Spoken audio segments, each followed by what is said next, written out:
24년 연봉을 확인하고 나서 저도 정말 놀랐는데요.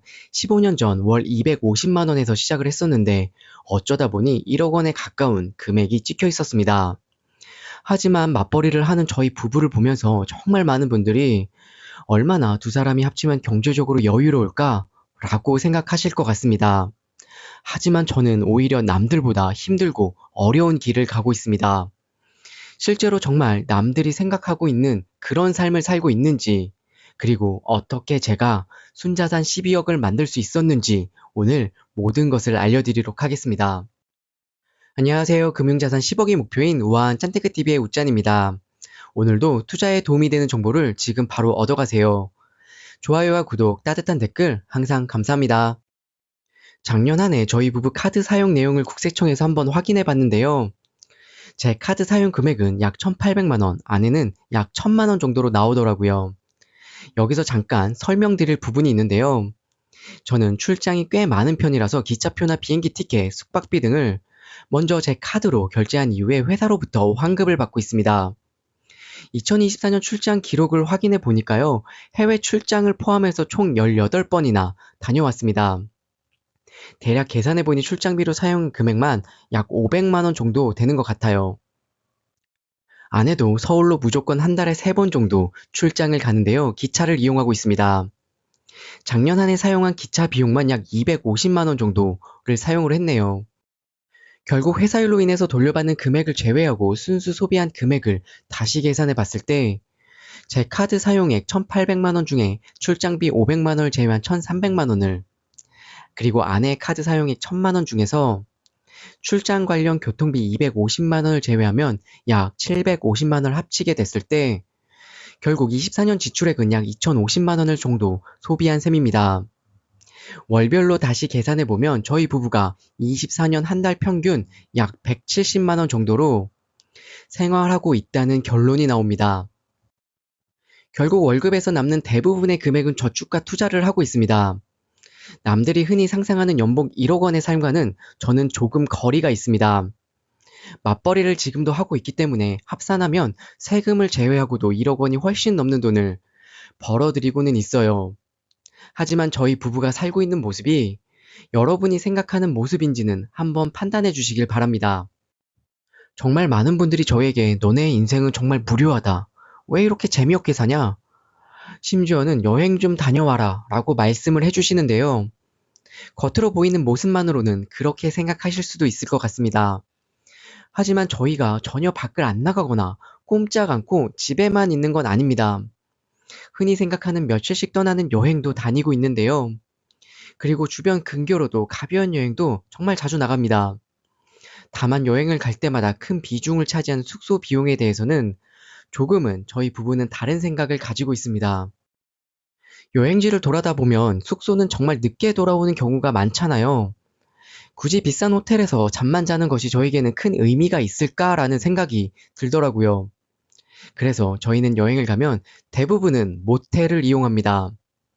비싸도 7만 원 아래, 대부분은 5만 원 이하 정도로 하는 곳을 다녀옵니다. 작년에는 부산과 대구, 강릉, 여수까지 이렇게 여행을 즐겁게 다녀왔습니다. 집에서 한두 시간 걸리는 근교로 떠날 때는 조금 더 알뜰하게 움직이는데요.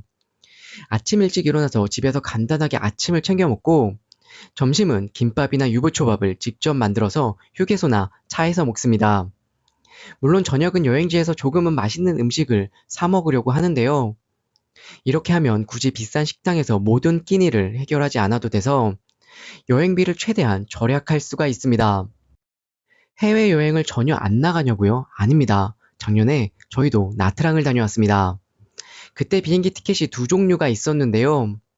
직항은 1인에 50만 원, 하노이를 경유할 때는 1인당 35만 원인 티켓이 있었습니다. 아마 대부분의 사람들은 베트남 여행이라면 당연히 직항을 생각하실 겁니다.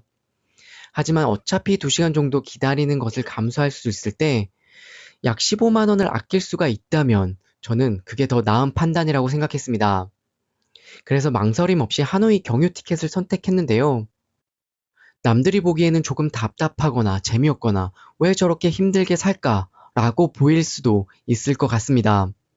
하지만 저는 현재의 작은 불편함이 미래에 더 큰 만족으로 이어진다고 믿고 있기 때문에 전혀 불행하다는 생각을 하고 있지 않습니다. 2021년에 마련한 벌써 20만 킬로나 뛴 저의 MR을 아직까지 잘 이용하고 있습니다. 솔직히 지금 당장 마음만 먹으면 포르쉐 정도는 현금으로도 살 수가 있습니다. 하지만 자동차는 가짜 자산이라고 생각을 하고 있어요. 시간이 지날수록 가치만 떨어지는 소모품이라는 거죠. 1억 원이 넘는 고급차도 3년만 지나면 가격은 절반 가까이 떨어지게 됩니다. 낡은 차를 타는 것에 대해서 불편함이 전혀 없는 것은 아니에요. 때로는 저도 새 차로 바꾸고 싶다라는 생각이 정말 간절히 들 때가 많습니다. 그럴 때마다 저는 이 돈으로 어떤 진짜 자산을 사야 할지 고민을 합니다. 물론 주식이나 부동산도 가격이 떨어질 수가 있습니다. 하지만 장기적으로 보면 오를 가능성이 있는 저는 진짜 자산이라고 생각하고 있어요. 최소 비용으로 결혼식과 신혼여행, 혼수까지 모두 합쳐 약 1,500만 원으로 해결을 했습니다. 신혼여행도 요즘 흔히 가는 해외가 아닌 제주도로 다녀왔습니다. 약 15년 전에 산 자취할 때 사용하던 냉장고, 책상, 침대 이 모두를 혼수 대신했습니다. 그리고 감사하게 축의금으로 비용 대부분을 결혼식 비용으로 해결을 했죠. 아내와 함께 돈을 모으기 시작하니까요. 그 속도가 혼자일 때와는 비교가 안 될 정도로 빨라졌습니다. 작은 지출을 줄이는 습관이 몸에 배이지 않으면 절대로 나중에 큰 돈을 모으기가 더 어렵다고 생각합니다. 가장 기본적인 지출 항목인 교통비와 통신부부터 저는 절약을 하고 있습니다. 18,000원짜리 알뜰폰을 벌써 4년째 사용을 하고 있는데요. 처음에는 혹시 불편하지 않을까? 라고 걱정을 했었는데 실제로 사용해 보니까 전혀 불편함이 없더라고요. 교통비 역시 알뜰 교통카드나 K패스 같은 대중교통 할인 제도를 이용해서 적극적으로 절약에 활용하고 있습니다. 매일 이용하는 대중교통 요금을 조금씩이라도 할인받으면 이것이 쌓여서 꽤 큰 금액이 절약되기 때문입니다. 정말 많은 분들이 이렇게 사소한 걸 아껴서 얼마나 모을 수 있겠어? 라고 말씀들을 정말 많이 하세요. 심지어 티끌모아 태산은 절대 불가능하다. 라고 단정 짓는 분들도 정말 많았습니다. 월급이 지금보다 훨씬 적었던 250만 원 시절부터 작은 돈이라도 아껴서 종잣돈을 만들려고 그리고 꾸준하게 투자하려고 노력해 왔습니다. 이렇게 15년쯤 살아왔더니 작지만 서울에 아파트 한 채를 매수할 수가 있었는데요. 그리고 현재는 금융자산까지 합하면 순자산 12억 원을 만들 수 있었습니다. 어떤 분들은 결국 자랑하는 거네 라고 생각하실 수 있습니다.